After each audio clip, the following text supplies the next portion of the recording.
वृंदावनेश्वरी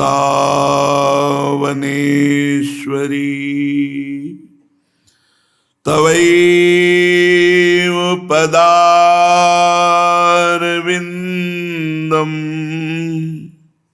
प्रेमामृतैकमकरंद रसौघपूर्णम्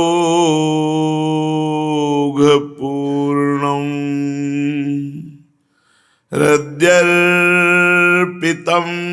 मधुपते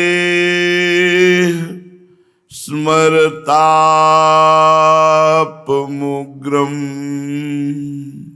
निर्वापयत् परमशीतलमाश्रयामि निर्वापयत् परमशीतलमाश्रयामि।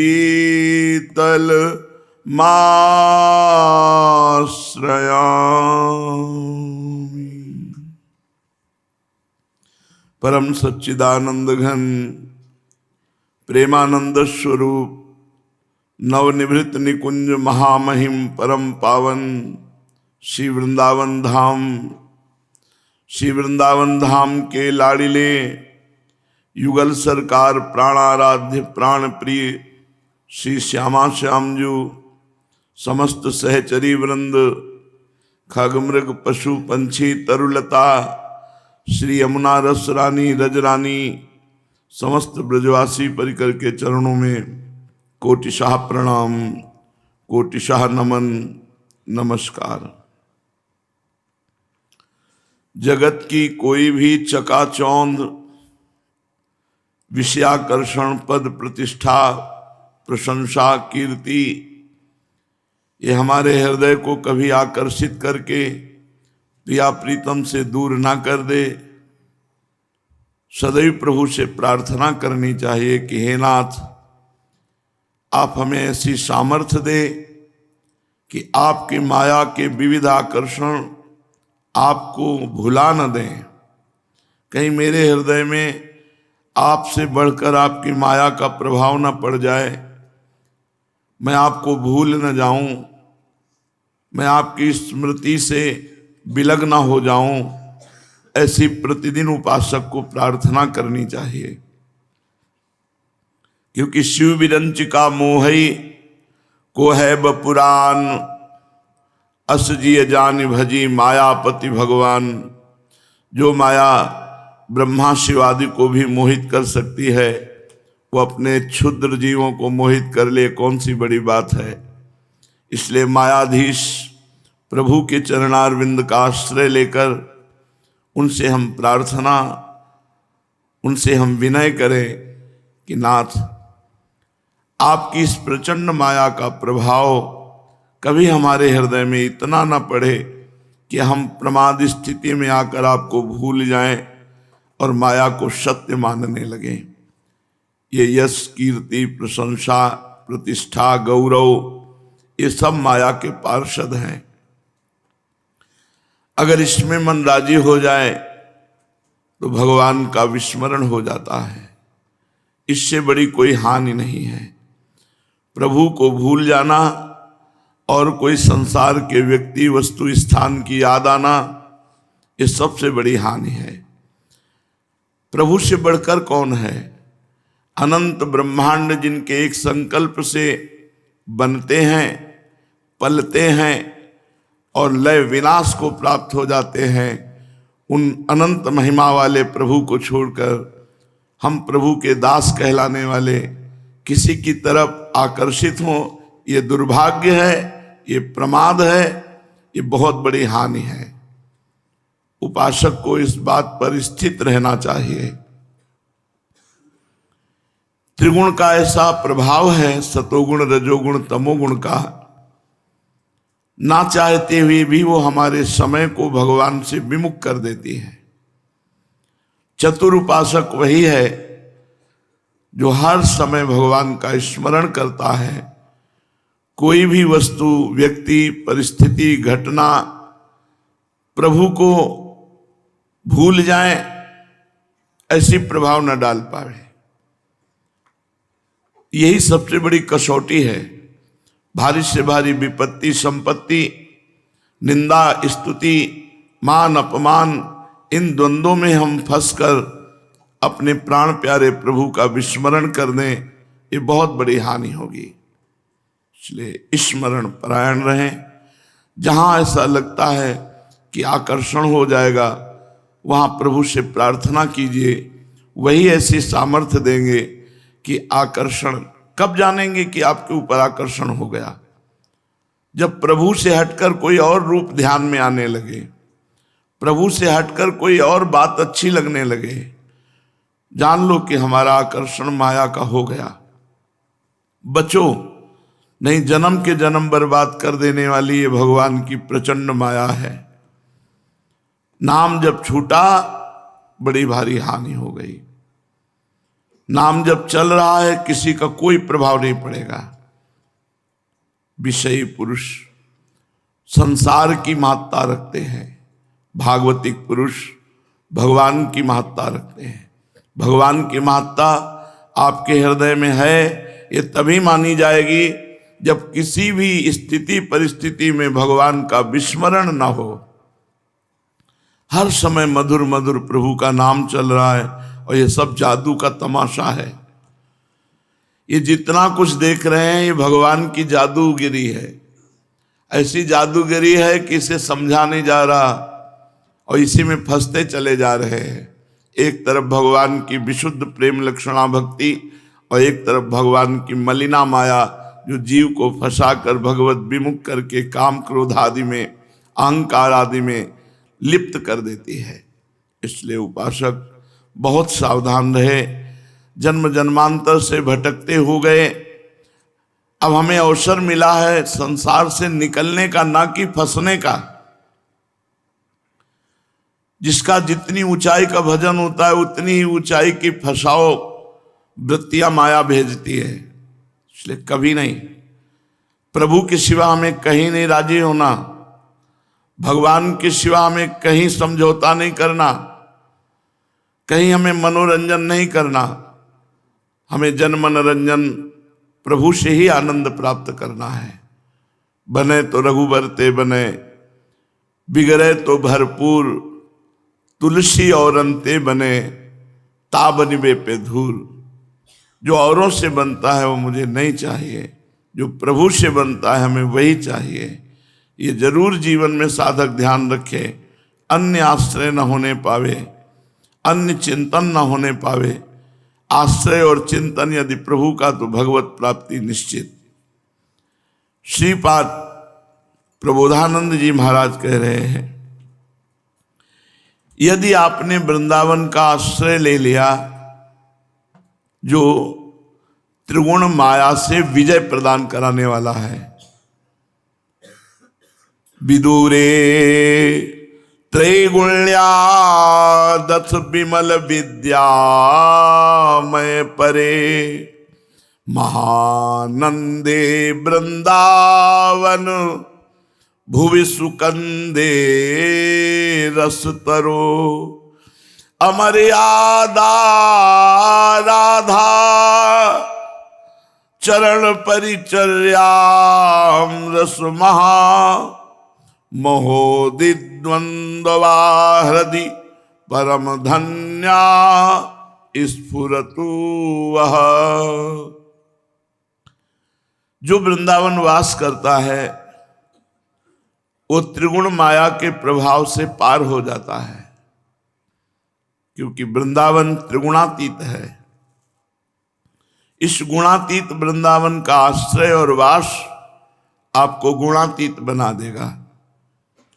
ये वृंदावन धाम त्रिगुणमयी माया का रचा हुआ नहीं है, बहुत दूर माया से ये चिदानंदमय धाम है।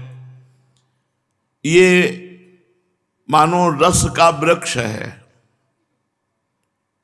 वृंदावन रस का वृक्ष है, और इसके फल हैं श्री श्यामा श्याम।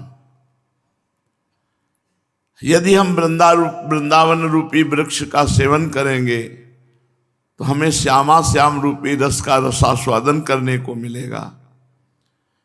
जब वृंदावन का एकमात्र आश्रय ले लिया जाता है, भले शरीर से वास न हो, कहीं दूर रह रहे हों, लेकिन आश्रय वृंदावन का है, भरोसा वृंदावन का है, तो वृंदावन अमर्यादा राधा चरण परिचर्याम रसमहा,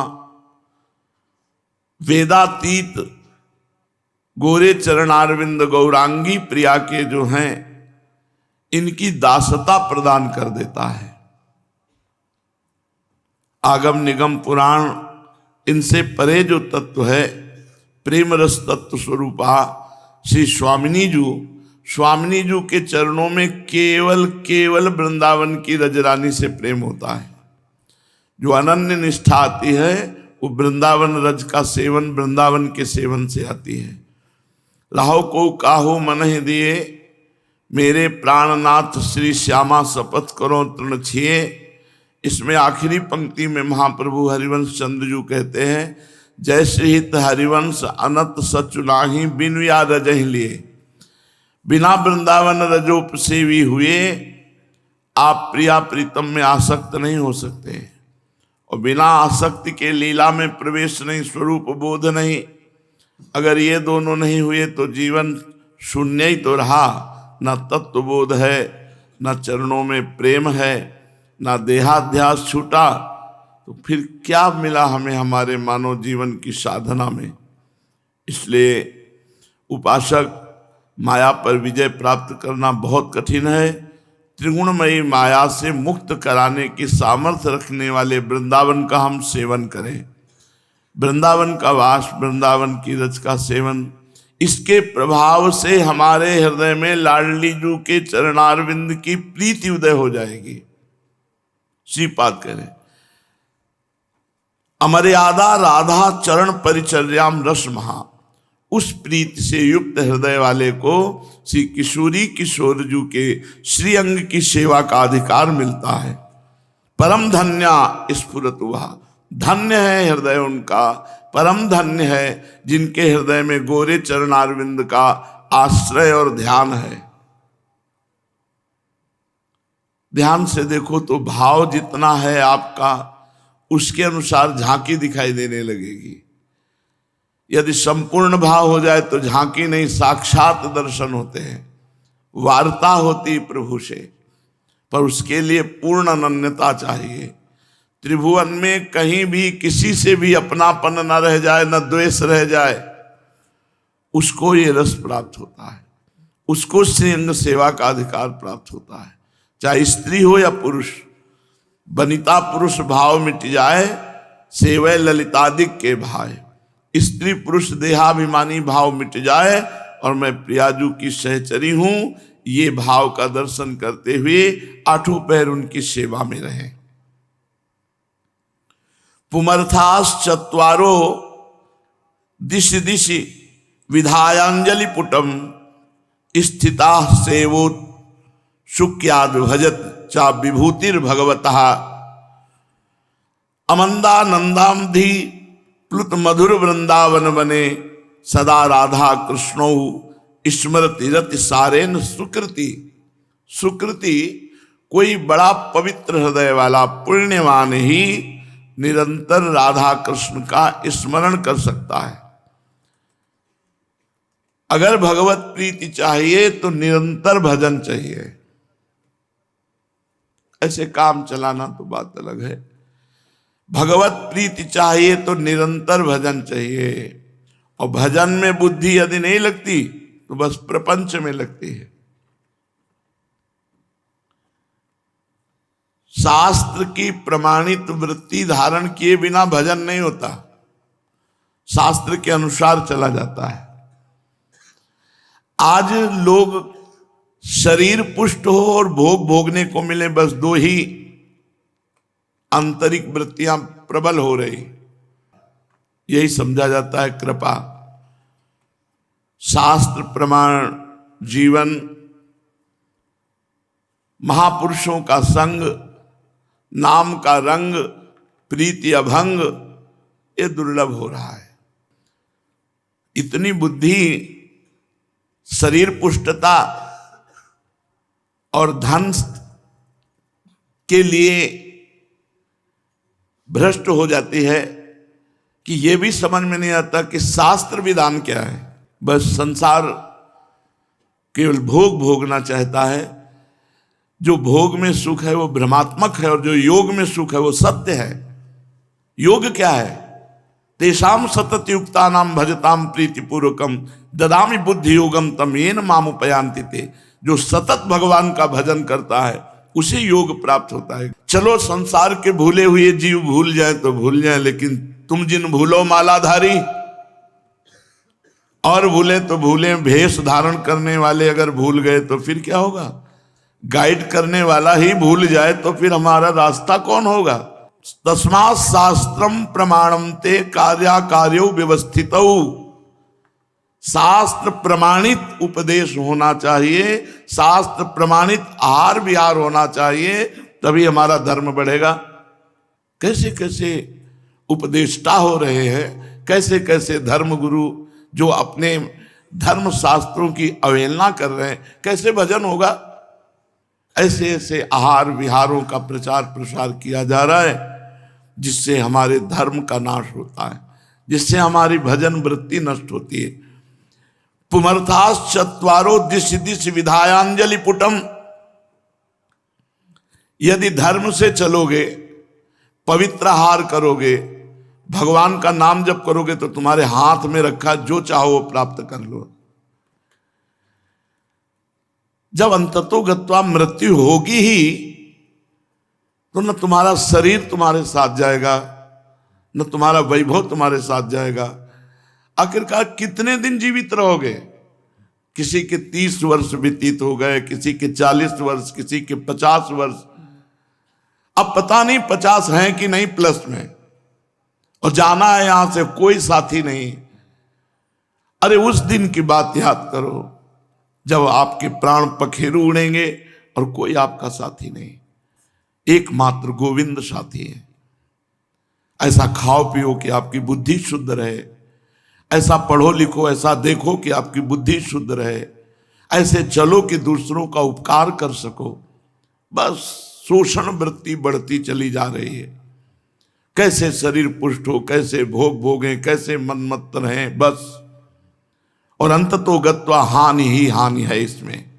इसलिए धर्म अर्थ काम मोक्ष पुमर्थास चत्वारो, ये 4 पुरुषार्थ हैं। दिश दिश विधायांजलि पुटम। तुम जिधर देखोगे चारों तुम्हारे हाथ जोड़े खड़े रहेंगे। धर्म अर्थ काम मोक्ष। कब? जब राधा राधा राधा ऐसा तुम्हारी जिह्वा से निकलता रहेगा। श्री राधा नाम का स्मरण, पवित्र भोजन, पवित्र आचरण, पवित्र विचार, तो धर्म अर्थ काम मोक्ष ये चारों हाथ जोड़े खड़े रहेंगे। दिशी दिशी, जिधर देखोगे उधर। ये राधा नाम वृंदावन से प्राप्त होता है। ये कहीं आगम निगमों में, पुराणों में विशेष प्रकाशित नहीं है। ये लालजू के हृदय रूपी गुफा का अमूल्य धन है राधा नाम। ये वृंदावन से प्रकाशित होता है। कहीं भी विश्व में कोई राधे राधे बोलेगा या राधा राधा, वो वृंदावन से ही बीज बोया गया है उसके श्रवणेन्द्री में, तभी वो राधा राधा बोल रहा है। स्मरण कांचित सेवा मखिल जन संग परिहरन, सदा राधा राधे त्यमल सुकृति को जयति।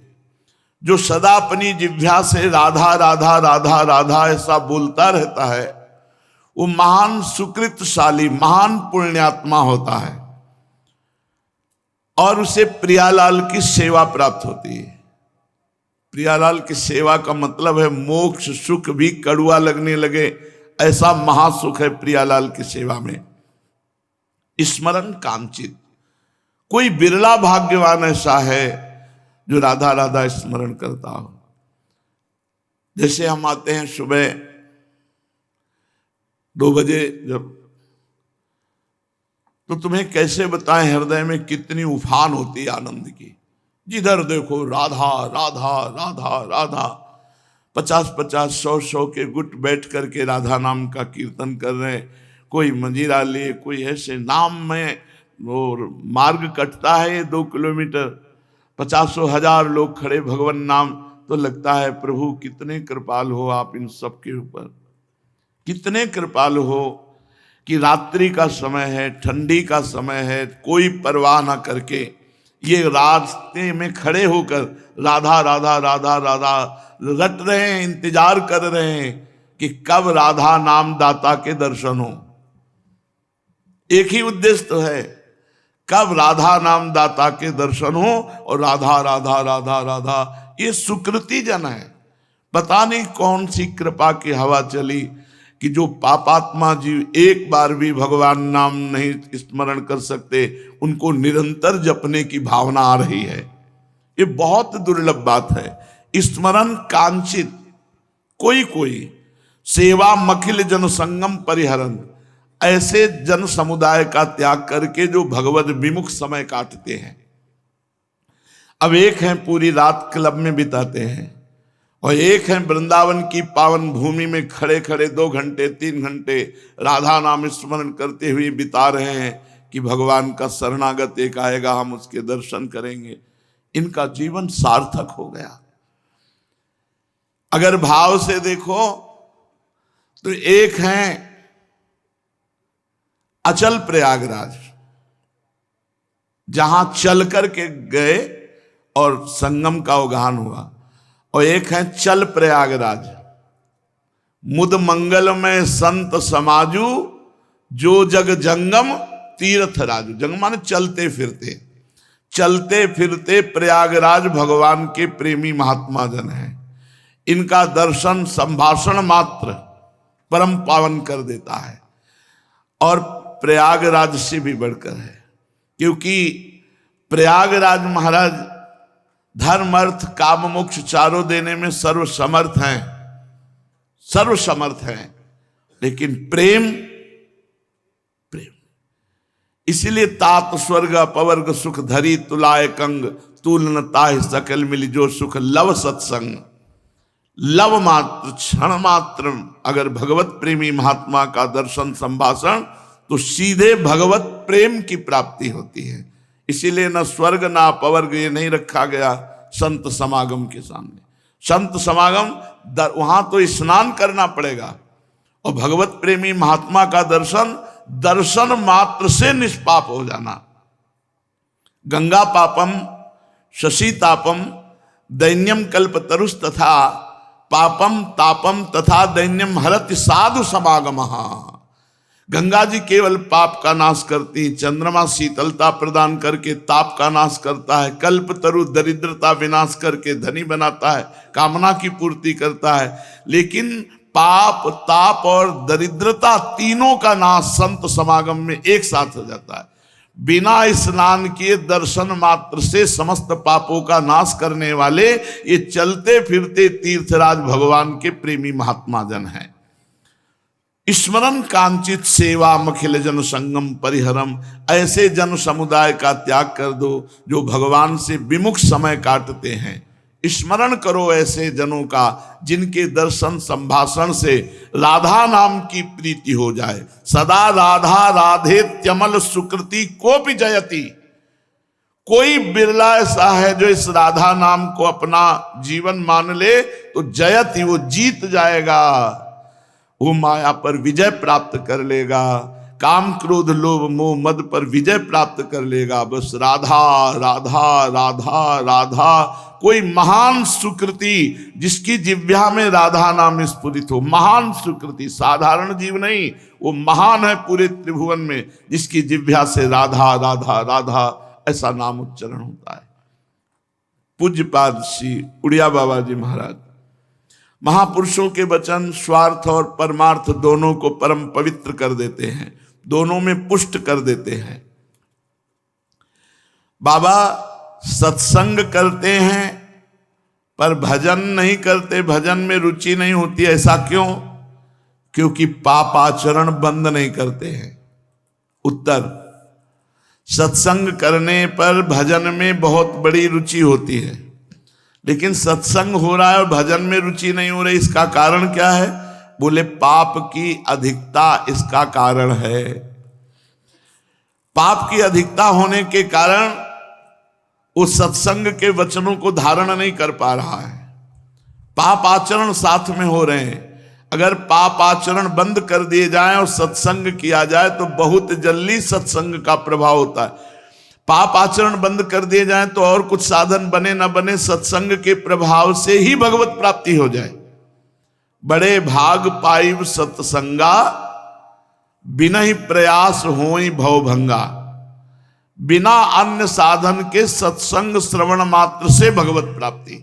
बस पापाचरण बंद कर दिए जाए, श्रद्धा बढ़ाते चले जाओ सत्संग में, और जो बात कही जाए सत्संग में उसे आचरण में उतारते चले जाओ। बस सत्संग मात्र से भगवत प्राप्ति हो जाएगी। बाबा कभी कभी तो स्वाभाविक भजन में रुचि होती है और कभी चेष्टा करने पर भी भजन नहीं होता। इसमें क्या हेतु है, ऐसा क्यों होता है? उत्तर, इसमें हेतु होता है माया के 3 गुणों का प्रभाव, सतोगुण, रजोगुण और तमोगुण। जब नियम पूर्वक बिना सुख लिए हठ पूर्वक भजन किया जाता है तो 3 गुणों का प्रभाव निरस्त हो जाता है। मिले सुख ना मिले, राधा राधा राधा राधा राधा, नियम पूर्वक हठ पूर्वक। एक संत जी एकांतिक में सब चले जाने के बाद उन्होंने कहा कि मैं बहुत प्रयास करता हूं पर मेरा भजन नहीं हो पा रहा, बहुत समय हमारा व्यर्थ जा रहा है।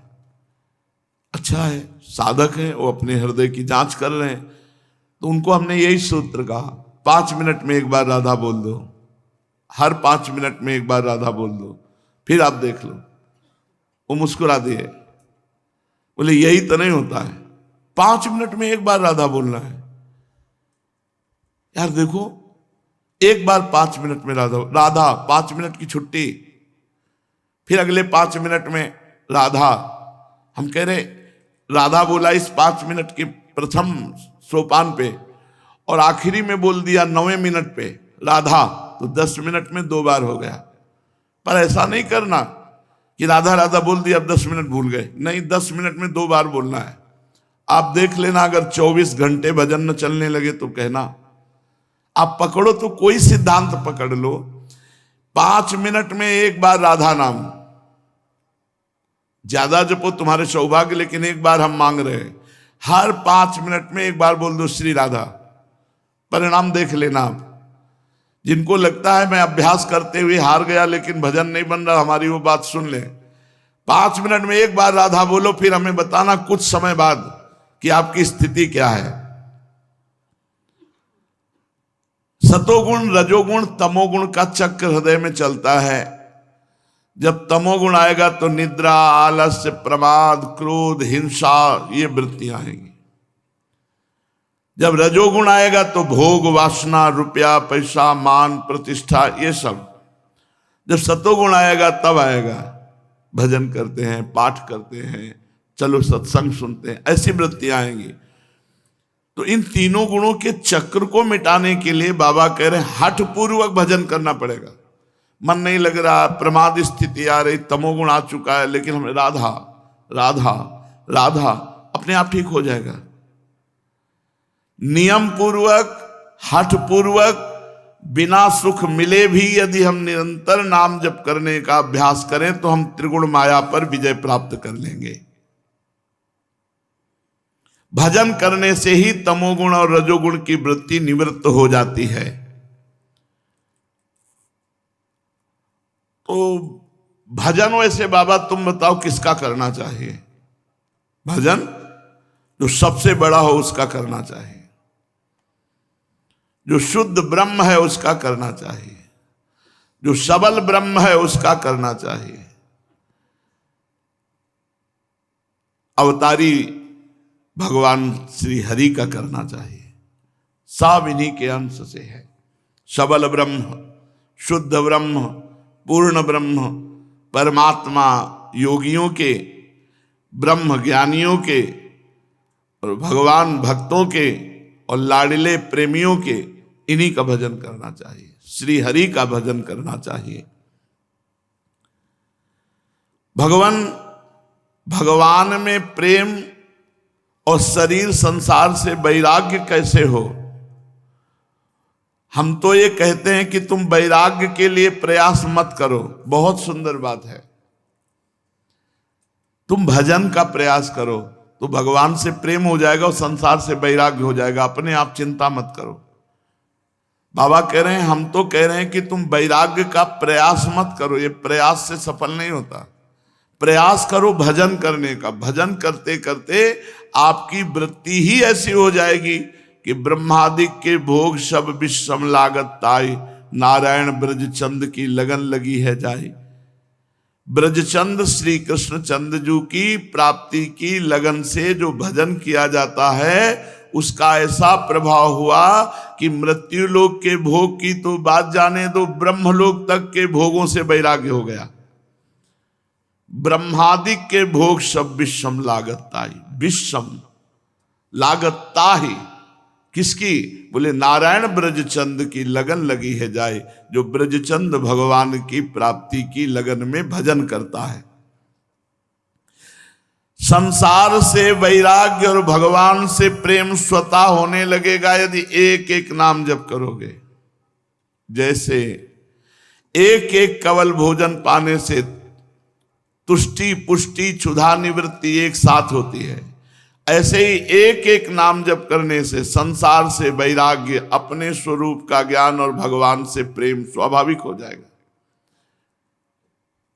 नौ योगेश्वरों ने एकादश स्कंद में वर्णन किया है भागवत के। संसार से वैराग्य, स्वरूप का बोध और भगवान से प्रेम, ये तीनों बातें एक एक नाम जब जितना करते जाते होता जाता है।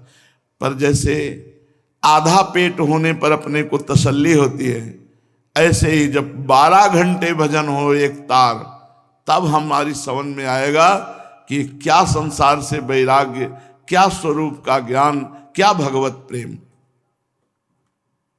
प्रयत्न करो वैराग्य के लिए नहीं, भजन के लिए खूब डट के भजन करो। जितना तुम भजन करोगे भगवान का बार बार उच्चारण करो, कृष्ण कृष्ण कृष्ण कृष्ण कृष्ण, राधा राधा राधा राधा राधा, यही संसार से वैराग्य, स्वरूप का ज्ञान और भगवत प्रेम।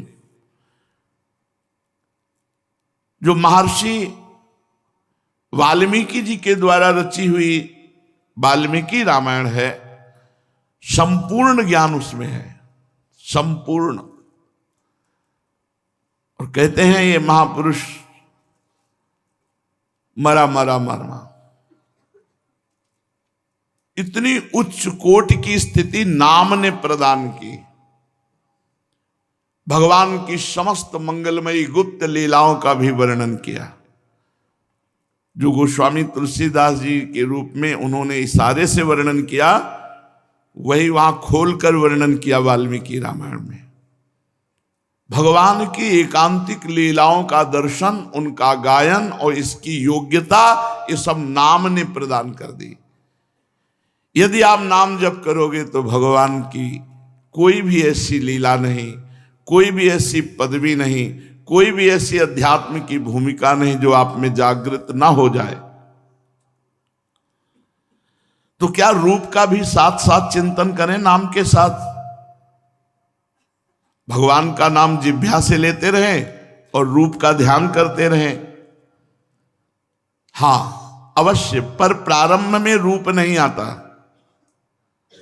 मलिन हृदय होने के कारण आराध्य देव का रूप प्रारंभ में हमारे ध्यान पटल पर नहीं आता।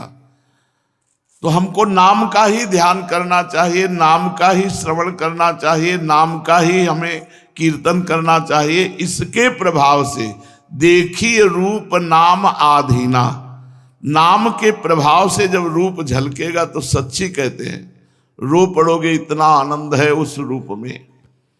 प्रियालाल के रूप का दर्शन करते ही सब संसार कड़ुआ लगने लगता है।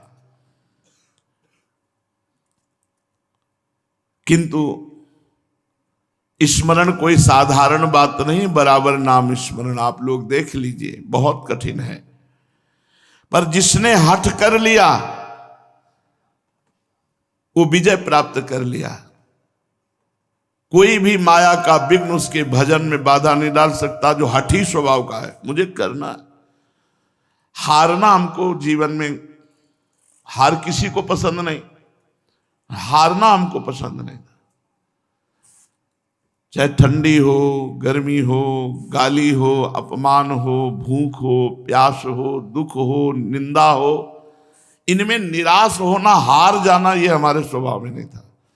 जहां भय लगा, जहां कटुता लगी, जहां दुख लगा, वहीं खड़े होकर उसको पुष्ट करना, हारना नहीं सीखा।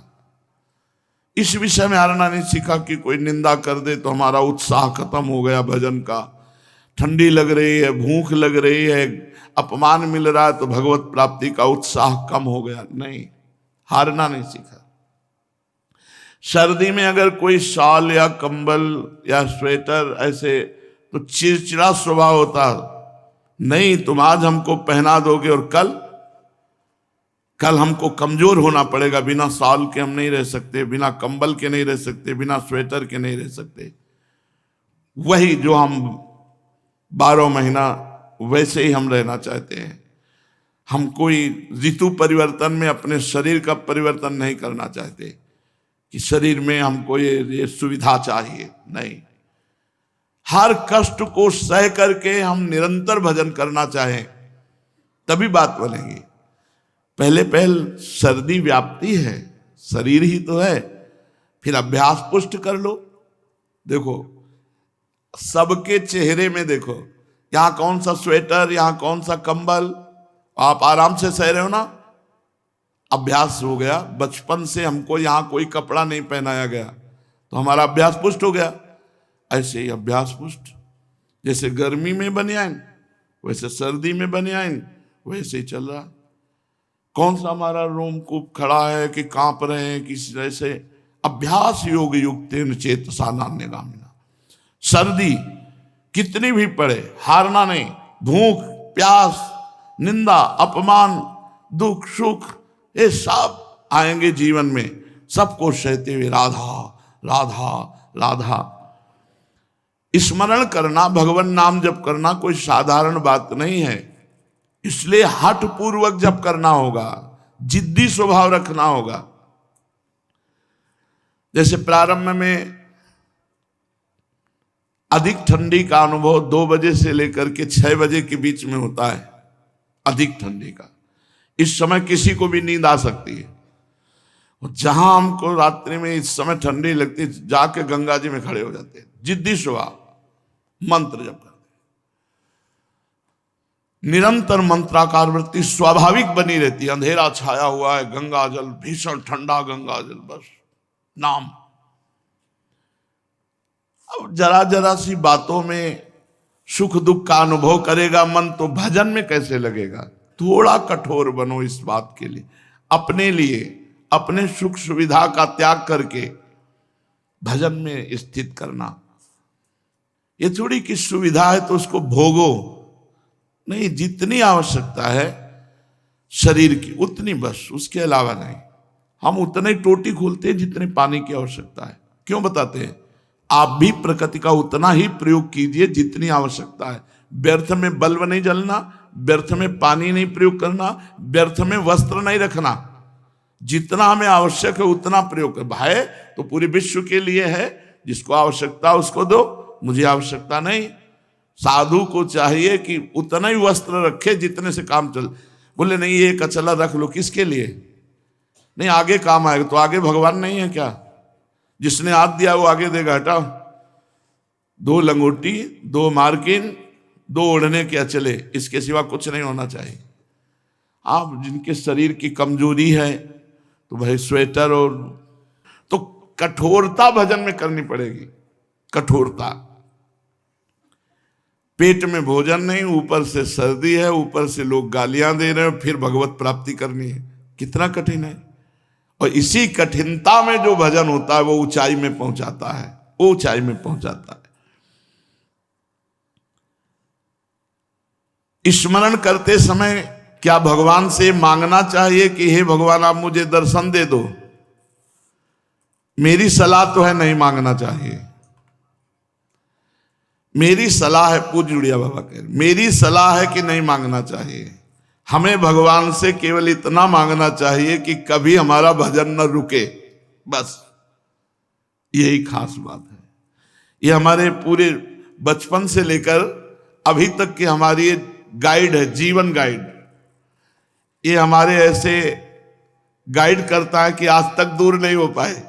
नैष्ठिक ब्रह्मचर्य से लेकर आज वैष्णव धर्म में प्रिया प्रीतम की उपासना में आज तक नहीं दूर हो, क्योंकि एक एक शब्द पूरे जीवन को सही मार्ग पर प्रशस्त करके चलाने वाला। बाबा कहते हैं खूब नाम जप करो तो रूप दिखाई देने लगता है। हम तो नाम जप कर रहे हैं, हमें रूप नहीं दिखाई दे रहा। क्यों? क्योंकि अभी पाप नष्ट नहीं हुई है संपूर्ण। जन्म जन्मांतर के अभी पाप, जहां पाप नष्ट हुए, देखो पाप का प्रभाव होता है भगवान के दर्शन ना होना, पाप का प्रभाव होता है भगवान के भजन में मन न लगना, पाप का प्रभाव होता है संत समागम न रुचना। जो पे दुष्ट हृदय सोई होई, मोरे सन्मुख आव की सोई। पापवंत कर सहज स्वभाव, भजन मोर ते भाव न का। खूब डट के भजन करो, चिंता न करो दर्शन की, चिंतन करो भजन का, सब बात बन जाएगी। नहीं महाराज जी प्रभु के दर्शन के तो जाओ वृंदावन, वृंदावन में बिहारी जी के दर्शन करो, राधा वल्लभ जी के। क्या प्रभु नहीं विराजमान है? लेकिन भजन नहीं किए तो तुम्हारे नेत्र नहीं तो तुम्हें मूर्ति ऐसे नजर आएंगे, साक्षात विराजमान है। महाराज जी कहने की बात अलग है, लेकिन निरंतर भजन करना बहुत कठिन है। सही बात है, बहुत कठिन है। अभी तुम समझ नहीं पा रहे हो। पूज्यपाद उड़िया हुआ, शरीर का निरंतर भजन करते हो कि नहीं? एक क्षण के लिए भी शरीर को भूलते हो तो हमें बताओ? कभी नहीं चिंतन करते और कभी भूलते भी नहीं। क्यों? क्योंकि इससे हमारा राग हो गया है, इससे अपनापन हो गया है। यदि भगवान से अपनापन हो जाए तो ऐसे ही भजन होता है। भगवान भी तो अपनी आत्मा है, धिक्कार है कि उनका चिंतन करना पड़ता है और शरीर का चिंतन होता है जो शरीर अपना नहीं है। चलो पहले प्रारंभ करो करने से, फिर होने लगेगा। ऐसे भजन होता है सिद्धों का जैसे आपका शरीर का होता है। सो के उठे तो जानना थोड़ी कि हम स्त्री हैं कि पुरुष हैं, हम कौन है। अपने आप पूरी चेतना है। उठते बैठते चलते फिरते खाते पीते सोते जागते हर समय शरीर में स्थिति रहती है।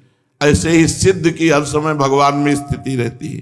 तो अभ्यास करो निरंतर भजन का। आरंभ में अभ्यास अच्छा नहीं लगता, भजन का रुचि नहीं लगती, तो सत्संग करो, साधु संग करो, सत्संग करो, इससे भजन में रुचि हो जाएगी। गुरुदेव जैसी आज्ञा करें, आंख मूंद कर वैसे चल दो, ज्यादा उसमें क्यों में मत करो। आरंभ में ज्यादा विचार करने की जरूरत नहीं है। गुरु कह वाणी बिनहि विचार करी शुभ जानी। जो बुजुर्ग जन हैं, जो अनुभवी जन हैं, जो ज्ञान वृद्ध हैं, इनकी बात मान लो, चुपचाप चल दो, आंख मूंद कर पार हो जाओगे माया से। सही सत्संग भी तो नहीं मिलता बाबा। हाँ ये भी बात है। तो भगवान से प्रार्थना करो कि तुम्हें सही सत्संग की प्राप्ति हो। सत्संग भगवान की कृपा से प्राप्त होता है और संत कृपा से भजन होता है। नहीं, महात्माओं की कृपा कैसे होती है? महात्माओं की कृपा होती है महात्मा में अनुराग कर लेने पर, प्रीति कर लेने पर। परंतु उनमें अनुराग होता नहीं, संतों में प्यार नहीं होता। कोई बिरला है जो संत को प्यार करता हो, ये संतों से प्यार नहीं होता। ये मान करके भगवान के प्रेमी महाभागवत हैं, हमारे अहोभाग्य के हमारे गुरुदेव हैं या हमारे प्राण प्रीतम हैं, ऐसा भाव आना किसी बिरले के हृदय में होता है। कानपुर में एक महात्मा मिले थे, उन्होंने एक दृष्टांत में कहा कि जिस प्रकार सूर्य सर्वत्र समान रूप से प्रकाश करता है, उसी प्रकार महात्माओं की सब पर समान कृपा होती है। पर एक शीशा होता है जो सूर्य की किरणों का तेज समेट करके आग पैदा कर दे, तो वहां तो किरणें समान पड़ रही, लेकिन जब शीशे पे पड़ेगी तो वो उस शक्ति को कवर करके आग भी लगा सकता है। ऐसे ही कोई शरणागत समर्पित चित्त वाला महात्मा की शक्ति को कवर करके वो अपने अंदर ज्ञानाग्नि और प्रेमाग्नि पैदा कर लेता है। ये श्रद्धा और विश्वास और समर्पण शिष्य का होता है। सूर्य तो समान रूप से प्रकाश दे रहा है, एक शीशा होता है जो ऐसे करो तो वो सूर्य की किरणों को एकत्रित करके नीचे अगर कागज रख दो तो उसमें आग पैदा कर देगा। सूर्य तो समान है, लेकिन उनकी किरणों की शक्ति घसीटना ये श्रद्धावान का कार्य है। ऐसे ही संत की कृपा तो बराबर है, लेकिन हमारा शरणागत भाव, हमारी श्रद्धा, हमारा अपनापन उनकी शक्ति को एकत्रित करके ज्ञानाग्नि प्रकट करके पाप को भस्म करके निर्विकार कर देता है। अब जैसे सूर्य में बादल आ जाए तो प्रकाश उपलब्धि नहीं होगी, ऐसे ही यदि मनुष्य संत समागम भी करता है, पाप भी करता है, तो उसके हृदय में ज्ञान का प्रकाश नहीं होगा। चलते हैं श्रीमद् भागवत महापुराण। प्रसंग चल रहा है, भगवान श्री कृष्णचंद्र जो राजस्व यज्ञ करा कर द्वारिका लौट आए हैं। श्री सुखदेव जी कहते हैं द्वारिका जब लौट करके आए तो एक साल्व का नाम सुना होगा, पहले अंबा से इसकी दोस्ती थी। काशी नरेश की 3 पुत्रियों का जो अपहरण किया था भीष्म जी ने, उनमें सबसे बड़ी थी अंबा। अंबा का इसी साल्व से मित्रता थी। जब साल्व ने सुना कि हमारे मित्र शिशुपाल को द्वारिकाधीश श्री कृष्ण ने मार डाला है, तो उसने सब राजाओं को एकत्रित किया और कहा मैं पृथ्वी से यदुवंश को मिटा दूंगा। बड़ा बलशाली था।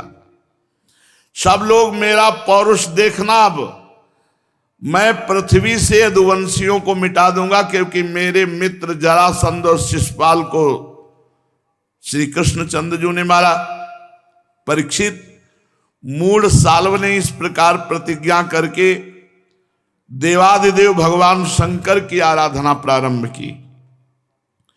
वो दिन में केवल एक बार मुट्ठी भर राख फांक लेता था, राख बस। यूं तो पार्वती पति भगवान शंकर आशुतोष हैं और ढरदानी हैं, फिर भी सालों का घोर संकल्प जानकर 1 वर्ष तक उसकी साधना देखी। 1 वर्ष तक एक मुट्ठी राख फांक लेता, बस निरंतर मंत्र जपता भगवान देवाधिदेव शंकर का। अब प्रकट होना पड़ा भगवान शंकर को। भगवान शंकर ने कहा वरदान मांगो। साल्व ने कहा मुझे एक ऐसा विमान दीजिए जो देवता, असुर, मनुष्य, गंधर्व, नाग, राक्षस किन्हीं के अस्त्र शस्त्रों से नष्ट ना किया जा सके। जहां इच्छा हो, इच्छा करते ही वहीं पहुंच जाए, और खास करके यदुवंशियों के लिए बड़ा भयंकर हो। भगवान शंकर ने तथास्तु कहा। उसी समय मैदानों की रचना से प्रकट हुआ शौभ नामक विमान। ना सारथी की जरूरत है और न पेट्रोल की जरूरत है, न ड्राइवर की जरूरत है, न पेट्रोल की। उस पे बैठो और द्वारिकापुरी पहुंच गए। द्वारिकापुरी सर से एकदम पहुंचा दिया, मन के वेग के समान। और कितना बड़ा, एक महानगर की तरह, यानी कि 100-200 आदमी विमान में केवल आएंगे, महानगर की तरह विमान। और इतना तेजोमय और ऐसा चमत्कारिक कि वो दिखाना चाहे तो दिखाई देगा, नहीं दिखाना चाहे तो नहीं दिखाई देगा। निकल गया विमान। चलाने वाला उसे जहां ले जाना चाहता वहीं उसके इच्छानुसार चलता। भगवान शंकर की कृपा से सौभ नामक विमान साल्व को प्राप्त हुआ। अब वो द्वारिका पर चढ़ाई कर दी। साल्व ने अपनी बहुत बड़ी सेना से द्वारिका को चारों ओर से घेर लिया। अब द्वारिका को उजाड़ने लगा। फूल फल से लदे हुए उपवन, उद्यानों को, नगर द्वारों को, फाटकों को, राजमहलों को, अटारियों को, दीवारियों को, नागरिकों के जितने सुख सुविधा के स्थान थे सबको विध्वंस करने लगा। वो सौभ नामक विमान पर अपने सैनिकों के साथ चढ़कर बाणों की झड़ी लगा दी द्वारिका में। कभी बाण, कभी वृक्ष, कभी सर्प, कभी पर्वत के टुकड़े ऐसे बरसाने लगा सौभ विमान से। कभी चारों ओर धूल ही धूल द्वारिका में। जैसे पूर्व में त्रिपुरासुर ने विमान पर बैठकर आतंक मचा दिया था, ऐसे ही साल्व ने सौभ नामक विमान पर बैठकर द्वारिकापुरी में अत्यंत प्रहार किए। सब द्वारिका में अशांति फैल गई। परम यशस्वी वीर भगवान प्रद्युम्न ने देखा हमारी प्रजा को बड़ा कष्ट हो रहा है, तब उन्होंने रथ पर सवार होकर सबको ढांढस बंधा और कहा डरो मत।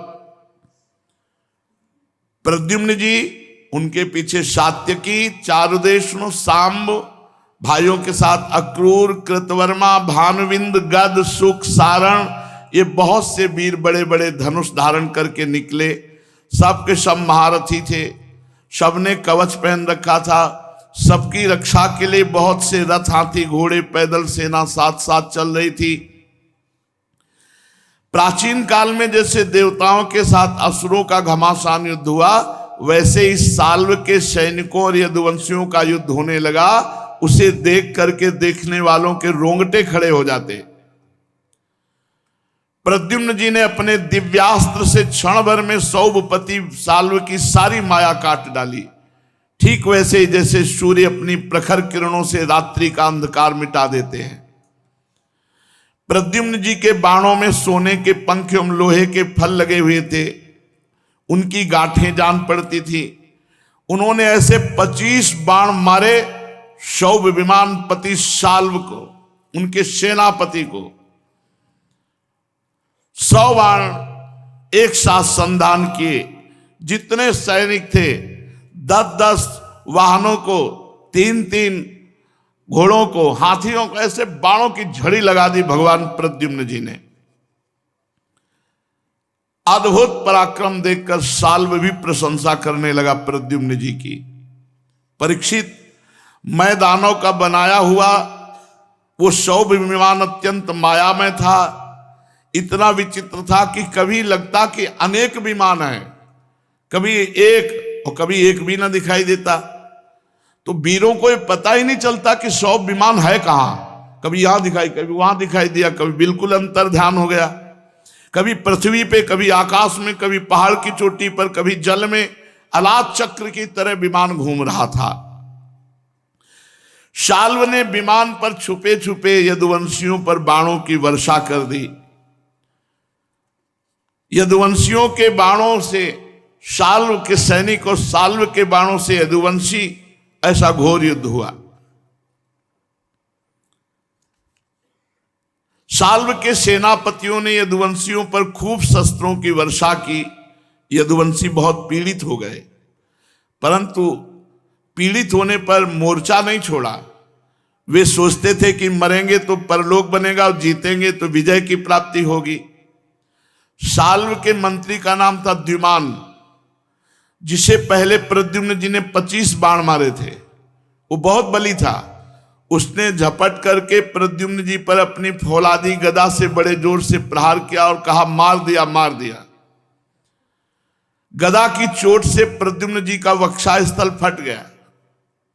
दारुक का पुत्र उनका रथ हाँक रहा था, वो सारथी धर्म के अनुसार उन्हें रणभूमि से हटा ले गया। 2 घड़ी में प्रद्युम्न जी की मूर्छा टूटी। तब उन्होंने सारथी से कहा, सारथी तूने बहुत बुरा किया। आज तक कोई यदुवंशी रणभूमि से भागा हो मैंने सुना नहीं, तूने मुझे क्यों हटा दिया। सूत ने कहा, हमारा धर्म है रथी की रक्षा करना। उस समय आप पीड़ा से युक्त थे तो मैंने अपने धर्म का पालन किया। नहीं सूत तू कायर है, तूने रणभूमि से मुझे क्यों हटाया? बतला। प्रद्युम्न जी ने कहा, मैं अपने ताऊ बलराम जी को क्या उत्तर दूं? अपने पिता श्री कृष्ण के सामने जाकर क्या कहूंगा कि साल्व ने युद्ध में मुझे मारकर भगा दिया, तुमने ही मुझे नीचा दिखा दिया, तू रणभूमि से भगाकर अक्षम्य अपराध किया। सारथी ने कहा, आयुष्मान नाराज मत होइए, सारथी धर्म की शिक्षा के समय मुझे शिक्षा दी जाती है कि रथी की रक्षा हर तरह से करनी है। मैंने अपने स्वामी की रक्षा की है, रणभूमि से भगाया नहीं है। मेरे सारथी धर्म में अगर तनिक भी त्रुटि हो तो आप बताइए। शत्रु ने आप पर गदा का प्रहार किया, आप मूर्छित हो गए थे, अब बोलिए उस समय मेरा धर्म क्या कहता है मैं वहां खड़ा रहूं? जब प्रद्युम्न जी सूत के मुख से ऐसा वचन सुने तो फिर हाथ मुंह धोए, कवच धारण किया, सारथी से कहा, ले चलो, पुनः मुझे वहीं ले चलो द्युमान के पास जो साल्व का सेनापति है। उस समय द्युमान यादव सेना को तहस नहस कर रहा था। प्रद्युम्न जी उसके पास पहुंचकर उसे ऐसा करने से रोक दिया और 8 बाण मारे द्युमान को। 4 बाण उसके 4 घोड़े, एक एक बाण सारथी, ध्वजा, धनुष और उसका सिर काट डाला। जो साल्व का सेनापति द्युमान था जिसने गदा मारी थी, प्रद्युम्न जी का हृदय फट गया था। गद सात्विक सामवाद यदुवंशी वीर साल्व की सेना का संहार करने लगे। अब सौभ विमान पर जितने सैनिक थे उनकी गर्दनें कट कट नीचे गिरने लगी। बड़ा घमासान युद्ध हुआ। 27 दिनों तक लगातार सौभ विमानपति साल्व से युद्ध यदुवंशी करते रहे। भगवान श्री कृष्ण धर्मराज युधिष्ठिर, ये राजसूय यज्ञ का आनंद, शिशुपाल की मृत्यु हो चुकी थी। भगवान ने पांडवों से अनुमति लेकर के बलराम जी के साथ जब द्वारिकापुरी आए तो वहां देखा कि सौपति साल्व बड़ा आतंक फैलाए हुए है। दारुक से कहा, सीधे मेरा रथ साल्व के पास ले चलो, साल्व बड़ा मायावी है, तुम सावधान रहना। दारुक से कहा। भगवान की ऐसी आज्ञा पाकर दारुक साल्व की ओर रथ ले चला। भगवान के रथ की ध्वजा गरुण चिन्ह से चिन्हित थी। उसे देखकर यदुवंशियों में अपार बल आ गया कि आ गए भगवान। साल्व की सेना के लोगों ने यदि भूमि में प्रवेश करते ही पहचान लिया कि द्वारिकाधीश भगवान श्री कृष्ण पधार रहे हैं। यदुवंशियों ने साल्व की सेना तो नष्ट कर दी थी, भगवान श्री कृष्ण को देखते ही साल्व ने दारुक पर एक बड़ी भयानक शक्ति चलाई। वह शक्ति बड़ा भयंकर शब्द करती हुई आकाश में बड़े वेग से चली, दिशाएं चमक उठी। भगवान ने देखा मेरे सारथी दारुक की ओर यह शक्ति प्रहार किया है तो अपने बाणों से उस शक्ति के सैकड़ों टुकड़े कर दिए। इसके बाद भगवान श्री कृष्ण ने साल्व को 16 बाण मारे और उसके विमान को जो आकाश में घूम रहा था चलनी कर दिया बाणों से मारकर। साल्व ने भगवान श्री कृष्ण की बाई भुजा पर जिसमें सारंग धनुष शोभायमान था बाण मारा। इससे सारंग धनुष भगवान के हाथ से छूट गया। ये देख करके देवता लोग घबरा गए। साल्व ने गरज कर भगवान श्री कृष्ण ने कहा, तूने हमारे भाई जैसे सखा शिशुपाल की पत्नी को हर लिया, जबकि हमारा शिशुपाल असावधान था, तुमने मार डाला। मैं जानता हूं तुम अपने को अजय मानते हो, मेरे सामने ठहर जाओ तो मैं तुम्हें वीर समझूं। भगवान श्री कृष्ण ने कहा, अरे मूर्ख, व्यर्थ में बहक रहा है, तुझे पता नहीं है कि तेरे सिर पर मृत्यु सवार है। शूरवीर व्यर्थ की बकवाद नहीं करते, वो वीरता दिखाया करते हैं। भगवान श्री कृष्ण ने क्रोधित होकर अपनी अत्यंत वेगवती कौमोदकी गदा साल्व के जत्र स्थान हंसली पर प्रहार किया। इससे वह खून उगलता हुआ कांपने लगा।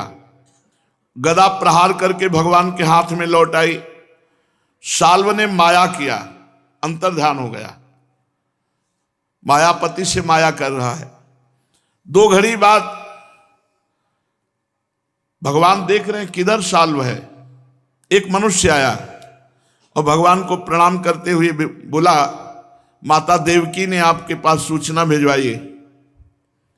उन्होंने कहा है कि अपने पिता के प्रति अत्यंत प्रेम रखने वाले महाबाहु साल्व तुम्हारे पिता को बांध कर ले गया है, जैसे कोई कसाई पशु को बांध ले। भगवान सोचने लगे ऐसा कैसे हो सकता है, मेरे बड़े भाई बलराम जी को बड़ा सा बड़ा लोकपाल देवता भी, कोई असुर भी नहीं जीत सकता, फिर तुच्छ मायावी सालों कैसे जीत सकता है। पिताजी को बांध कर ले गया, क्या प्रारब्ध बलवान है ऐसा कि सालो हमारे पिता को बांध ले। भगवान श्री कृष्ण इसी प्रकार कह रहे थे कि साल्व वसुदेव जी को लेकर आ गया, और ये असली वसुदेव नहीं है, ये माया रचित वसुदेव है। और भगवान श्री कृष्ण से कहा, मूर्ख देख, यही तुझे पैदा करने वाला तेरा पिता है ना, जिसके लिए तू जी रहा है। देख, मैं अभी तेरे बल पौरुष की निंदा करते हुए तेरे सामने तेरे पिता की गर्दन काटता हूं। और उसने तलवार निकाली और वसुदेव जी का गला काट दिया। वसुदेव जी नहीं है, माया रचित है। भगवान श्री कृष्ण स्वयं सिद्ध ज्ञान स्वरूप है। भगवान ने देखा कि ऐसा कैसे हो सकता है, जान गए कि ये वसुदेव जी नहीं, ये तो माया के द्वारा रचित वसुदेव हैं। ये आसुरी माया है जो इसको मैदानों ने सिखाई है। भगवान जे भी सचेत हुए तो ना वो दूत ना पिता का सर, कहीं कुछ नहीं, केवल माया थी। और साल्व विमान पर चढ़कर आकाश में बाण वर्षा कर रहा था। भगवान ने कहा कि अब इसको ज्यादा जिलाना ठीक नहीं है, क्योंकि बड़े बड़े ऋषि मुनि भगवान श्री कृष्ण चरणारविंद की आराधना करके आत्मविद्या का भली भांति संपादन करते हैं। ऐसे भगवान को कोई माया मोहित कर सके, ऐसा असंभव। जब साल्व बाणों की वर्षा भगवान पर कर रहा था तो अमोघ शक्ति भगवान श्री कृष्ण ने सारंग धनुष पर बाण चढ़ाए और साल्व पर प्रहार किया। उसका कवच छिन्न भिन्न कर दिया, धनुष काट दिया और सिर की मणि छिन्न भिन्न कर दी। और साथ में अब कौमुदकी गदा को आदेश किया, विमान को नष्ट कर दो। कौमुदकी गदा ने सौभ नामक दिव्य विमान को नष्ट कर दिया। चूर चूर होकर विमान समुद्र में गिर पड़ा।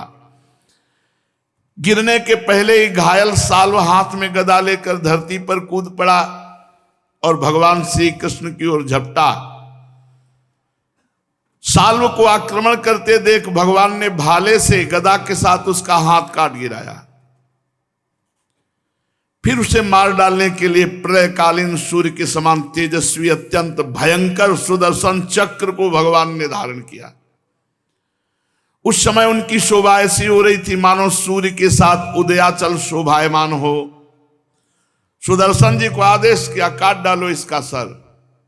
सुदर्शन जी ने मायावी साल्व का कुंडल किरीट सहित सिर धड़ से अलग कर दिया, ठीक वैसे जैसे इंद्र ने वज्र से वृत्तासुर का सिर काट डाला था। अब तो सब हाय हाय करने लगे। साल्व के सैनिक भाग खड़े हुए। विमान गदा के प्रहार से समुद्र में चूर चूर हो गया था। साल्व मारा गया। देवताओं ने दुंदुभियां बजाकर पुष्प वर्षा करके भगवान का सम्मान किया।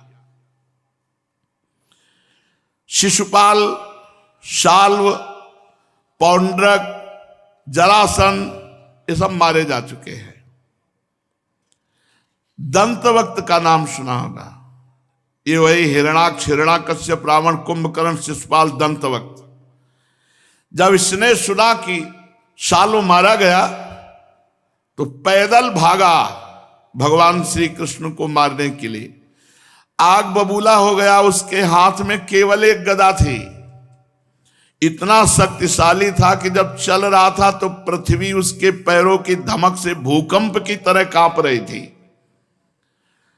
भगवान श्री कृष्ण ने देखा दंतवक्त आ गया, झटपट हाथ में गदा ली और कूद पड़े रथ से। जैसे समुद्र के तट की भूमि उसके ज्वार भाटे को आगे बढ़ने से रोक देती है, वैसे ही भगवान ने दंतवक्त्र को रोक दिया। घमंड के नशे में चूर करुष नरेश दंतवक्त्र ने गदा तान कर भगवान श्री कृष्ण से कहा, आज मैं अपना सौभाग्य मानता हूं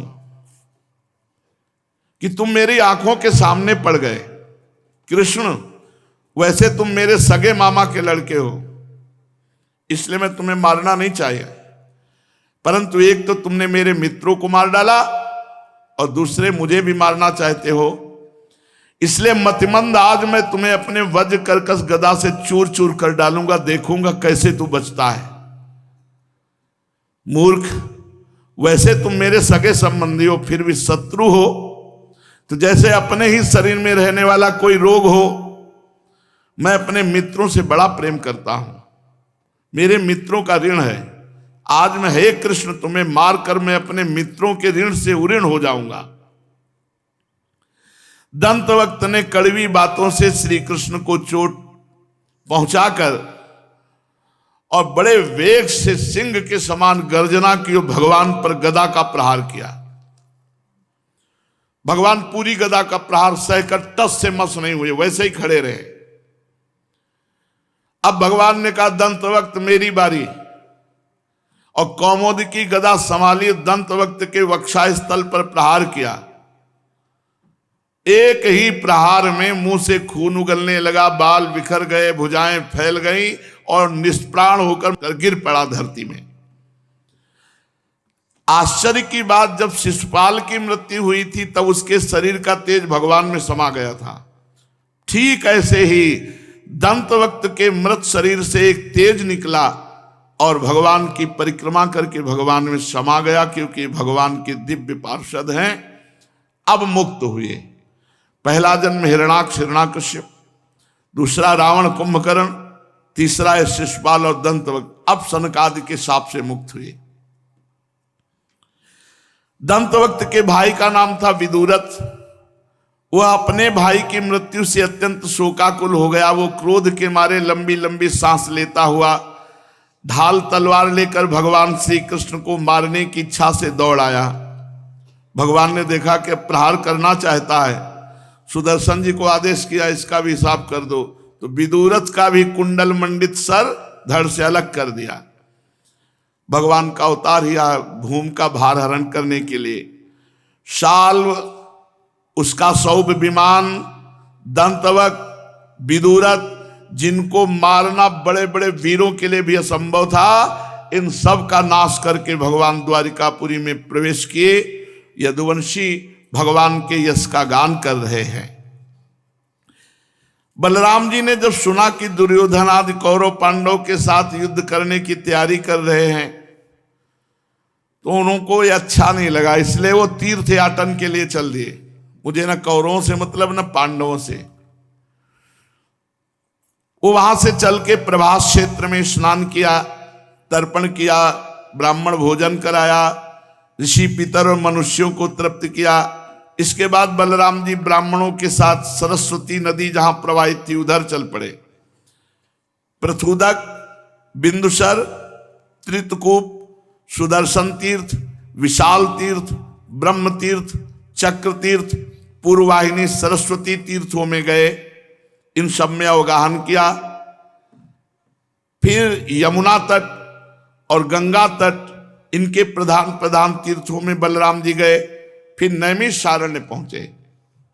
नैमिषारण्य में एक बहुत बड़ा उत्सव हो रहा था, सत्संग रूप सत्र। 88,000 ऋषि शौनक जी को मुखिया बनाकर सूत जी से सत्संग सुन रहे थे, और ये बहुत लंबे समय तक का सत्संग था। देखा बलराम जी आए तो सब ऋषि खड़े हो गए, आसनों से उठकर स्वागत सत्कार किया, प्रणाम किया। कुछ ऋषियों ने बलराम जी को आशीर्वाद दिया। बलराम जी को आसन दिया गया, आसन में बैठ गए। उन्होंने देखा कि सूत जी ना तो खड़े हुए, ना प्रणाम मुद्रा, ना कुछ, सिंहासन पर बैठे हैं। रोमहर्षण जी, रोमहर्षण व्यास गद्दी पर बैठे हैं। सब ऋषि खड़े हो गए, सबने पूजन किया, सबने प्रणाम किया। सूत जी व्यास गद्दी पे बैठे थे, उन्होंने ना प्रणाम किया, ना हाथ जोड़ा, ना कोई अभ्यर्थना की। बलराम जी ने देखा कि रोमहर्षण जी सूत कुल में उत्पन्न होने पर भी श्रेष्ठ ब्रह्म ऋषियों के ऊंचे आसन पर बैठे हैं, और श्रेष्ठ महापुरुषों के आने पर ना तो प्रणाम करते हैं, ना हाथ जोड़ते हैं, ना आसन से उठकर खड़े होते हैं। इतना तो हो ही जाना चाहिए, आसन छोड़ देना चाहिए, क्योंकि महापूजनीय भगवान बलराम जी पधारे। जब 88,000 ऋषि खड़े हो गए तो आपको भी खड़े हो जाना चाहिए। ना हाथ जोड़ा, ना प्रणाम किया, ना आसन छोड़ा। बलराम जी ने कहा, रोमहर्षण ब्रह्म ऋषियों का सम्मान करना नहीं जानता, प्रवचन करता बनता है, ऊंचे आसन पे बैठा है। हम लोग धर्म की रक्षा के लिए अवतार लिए हैं। दुर्बुद्धि जो उपदेशक होकर के आचरण उपदेश से बिलक करता है, उसे मृत्यु दंड देते हैं, बलराम जी ने कहा। बहुत जल्दी गुस्सा आ जाती है बलराम जी को, शेषावतार है, तू व्यासदेव भगवान का शिष्य है, इतिहास पुराण धर्म शास्त्र समस्त शास्त्रों का तुमने अध्ययन किया, परंतु तुम्हारा अभी मन पर संयम नहीं, तुम विनयी नहीं हुए, उद्दंड हो गए। अजितात्मा झूठ मूठ अपने को पंडित मानता है। जैसे नट की सारी चेष्टाएं अभिनय मात्र होती, वैसे ही सारा अध्ययन तेरा स्वांग मात्र रहा, क्योंकि तूने ऋषियों का, महर्षियों का, बड़े जनों का सम्मान करना नहीं सीखा।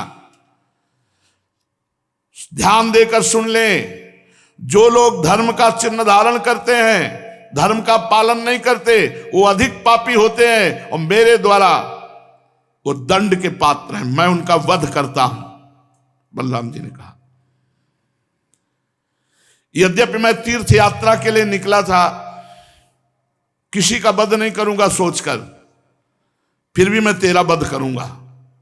इतनी गुस्सा आ गई बलराम जी को, और एक कुशा उठाई, उसकी नोक ऐसे ली और संकल्प करके मारा। सूत जी महाराज पधार गए, और जबकि ऋषियों ने मंत्रों के द्वारा सूत जी को मृत्यु भी नहीं छू सकती जब तक हमारा यह सत्संग कथा रूपी उत्सव चलेगा।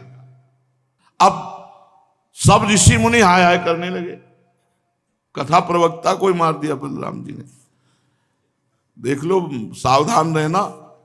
बलराम जी कहते हैं कि जो भेष धारण करता है धर्मात्मा का और धर्म विरुद्ध आचरण करता, मैं उनका वध करता हूं।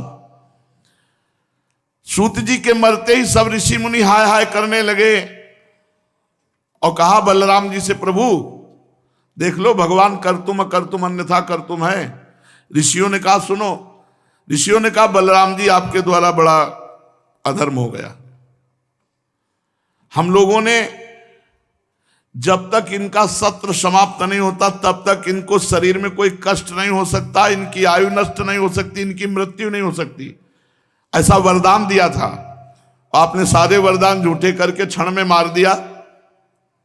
महाराज, हमें लगता है आपसे अपराध बन गया। ऋषियों ने बलराम जी से कहा, मानते हैं आप योगेश्वर हैं, वेद का शासन भी आप पर नहीं है, फिर मेरी प्रार्थना है कि आपका अवतार लोगों को पवित्र करने के लिए हुआ है। यदि आप किसी की प्रेरणा बिना स्वयं इस अपराध को प्रायश्चित रूप करके क्षमा करें तो हम सबको शिक्षा मिलेगी। बलराम जी ने कहा, ठीक है, अगर आप ऐसा कहते हैं तो बताइए क्या प्रायश्चित है। जो प्रथम श्रेणी का प्रायश्चित हो मैं उसे कर सकता हूं। ऋषियों ने कहा, मैंने तो कथा सुनने के लिए सूत जी को लंबी आयु दी थी, मृत्यु भी नहीं छू सकती, अब कथा कैसे सुनेंगे। तो कहा, कहो अभी जिला देता हूं सूत जी को, योग बल से सब कुछ संपन्न कर देता हूं, इनको वैसे ही सब ध्यान रहेगा, पूरी कथा करेंगे, कोई परेशानी नहीं।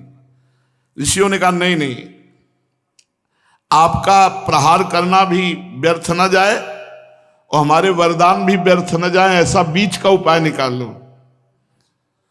तो बलराम जी ने कहा, बीच का उपाय है कि रोमहर्षण जी के पुत्र हैं उग्रश्रवा, और पिता ही पुत्र के रूप में होता है। इसलिए रोमहर्षण के स्थान पर आज से कथा सुनाएंगे उग्रश्रवा जी। मैं उग्रश्रवा को दीर्घायु देता हूं, इंद्रिय शक्ति देता हूं, बल देता हूं, बिना पढ़े सब ग्रंथ आ जाएंगे उनके हृदय में।